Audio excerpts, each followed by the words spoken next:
আসসালামু আলাইকুম রহমতুল্লাহি ওয়া বারাকাতুহু। সামনে নির্বাচন আসছে, আর নির্বাচনে আসলে সবাই সতর্ক না হলে কিন্তু বিপদ ঘটার সম্ভাবনা আছে। দেখেন, আপনি আমাকে 500 টাকা বা 1000 টাকা দিয়ে আমার ভোটটা আপনি কিনলেন, কিন্তু আমার কাছ থেকে আপনি কত টাকা নেবেন সেটা জানেন?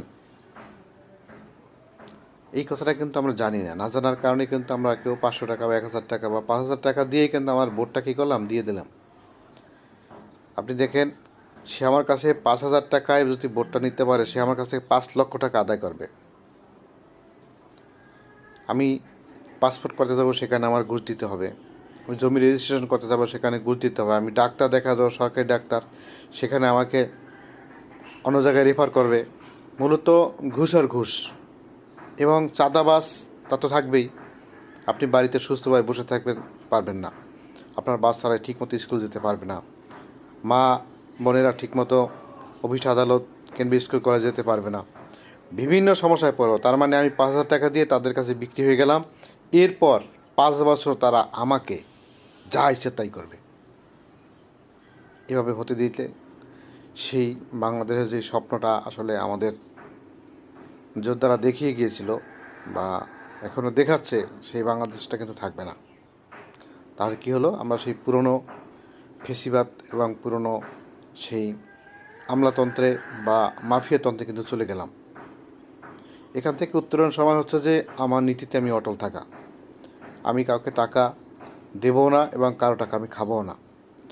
আমার কাছে যে যোগ্য ব্যক্তি মনে হয়, সৎ, নিষ্ঠাবান, আদর্শবান এবং আমার ইহকালীন প্লাস আমার পরকালীন, এই সবগুলো মুক্তির আশা যদি আমি করতে পারি, তাহলে এই আশার আলো যে ব্যক্তি আমাকে দেখাবে, আমি মূলত তাকেই ভোট দেবো। কারণ ভোটটা আমার একটা পবিত্র আমানত। এই আমানতটা যেন খেয়ানত না হয়।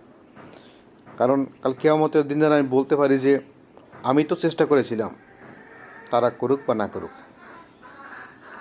আল্লাহর কাছে যেন আমি নিজেকে উপস্থাপন করতে পারি যে আমি সৎ পাত্রে আমার ভোটটাকে দিয়েছিলাম।